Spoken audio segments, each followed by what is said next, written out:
Welcome back guys, Kidnans TV. So ito pala yung pinagkakaabalahan ko ngayon guys, no, yung nagasinta ako no, yung in-upload ko. Ito pala guys ay bahay ng kapatid ko, no. So ako lang yung guys gumagawa rito kasi para makasave na rin siya sa labor. So ngayon guys ay nagkabit na ako ng rectangular tube na 2x4. So ayan guys, nagwi-welding na ako sa yung mga rebar dyan para dumikit yung 2x4 natin at saka madlock. So ito naman guys ay hindi na talaga yung artihan talaga. So importante guys ay may masilungan at matirhan lang sila, no. So ayan guys, so mamaya pagkatapos natin mag welding ng 2x4 natin ay yung gamit lang namin dyan guys ay yung hot type lang, yung pagkakabitan ng bubong.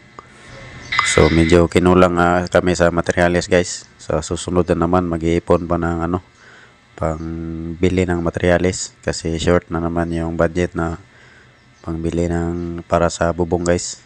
So medyo malaki-laki pa yung gagastusin nito guys kasi may mga hamba pa, tapos palitada, tapos may pa yan, mga cabinet, kusina, tapos yung mga tiles. So bali maliit lang na bahay to guys, bali 5 by 5.5 meters lang to.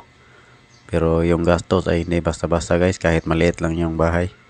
Sobrang mahal na kasi yung mga materials ngayon guys. Kaya ayan, budget meal lang yung ginamit namin na materials dyan.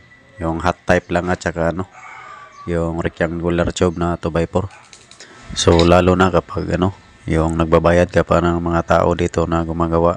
So buti na lang nakasave yung kapatid ko dahil may kunti tayong nalalaman din sa ganito guys, no. Sa mga hindi naman masilan talaga na yung mga gawa. So ayan guys, no, na-install na natin yung dalawang hot type. So bali kulang yung hot type namin guys. So bali yan lang yung nakabit ko na guys, no, hot type. Bali kulang siya ng 4 na hot type guys. So saka na naman yan pag may budget na. So kasabay nung yung yero niyan guys.